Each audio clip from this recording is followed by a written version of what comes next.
আসসালামু আলাইকুম ওয়া রাহমাতুল্লাহি তাআলা ওয়া বারাকাতুহু। সম্মানিত দর্শক মণ্ডলী, আজকের এই পর্বে আমরা সূরা কাহাফের ৫ নম্বর আয়াতটি শুদ্ধ করে বানান করে সহি শুদ্ধভাবে শিখব ইনশাআল্লাহ। তো আজকের এই ভিডিওটি সম্পূর্ণ মনোযোগ সহকারে দেখবেন। আল্লাহ তাআলা যেন আমাদেরকে ধৈর্য ধারণ করার তৌফিক দান করে। সকলে কমেন্ট বক্সে লিখে যাবেন আমিন। তো এখানে দেখেন, মিম আলিফ জবর মা, মা লাম জবর লা, হা মিম পেশ হুম, লাহুম, মা লাহুম, মা লাহুম, বাজের বি, হাজের হি, বিহি, মা লাহুম বিহি, মিম নুনজের মিন, মিম নুনজের মিন। নুনের উপরে গোল চিহ্নটার মানে হচ্ছে নুনের উপরে কোনো কিছু নেই বা জবর জের পেশ কোনো কিছু নেই, সেজন্য নুনের উপরে এই গোল চিহ্নটা দেওয়া হয়েছে। মিন, মা লাহুম বিহি মিন, আইন লাম জের ইল, মিন দুই জের মিন, ইল মিন, ওয়া জবর ওয়া, লাম আলিফ জবর লা, ওয়ালা।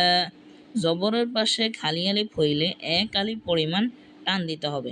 ওয়ালা, লাম জের লি, আইন আলিফ জবর লা, আ, লা লিআ, ওয়ালা লিআ, বা আলিফ জবর বা, ওয়ালা লিআবা। এখানে কিন্তু দেখেন এরকম একটা চিহ্ন থাকলে বা এর উপরে যে চিহ্নটা রয়েছে এই চিহ্নটা থাকলে কিন্তু ৩ আলিফ পরিমাণ টান দিতে হবে। আবা, লিআবা, বাজের বি, হাজের হি, বা হামজাজের বি, হাজের হি, হামিমদের হিম, বি হিম, বি ইহিম। এখানে কিন্তু এটা হবে ইহিম, কারণ এই যে এটা হামজা, এটা আমি ভুলে বা উচ্চারণ করে ফেলেছি, আপনারা কিছু মনে করবেন না। এখানে এইটা হচ্ছে হামজা, এই হামজাজের ই, হাজের হি, মিম, হা কিন্তু মিমকে গিয়ে ধরবে, হিম, বি হিম। কাব জবর কা, কাব বা জবর কাব, কাব জবর কা, বা ফেশ বু, কাবু, রত জবর রত, কাবু রত, কাবু রত। এখানেও কিন্তু দেখেন উপরে গোল চিহ্ন আছে, কাবু রত।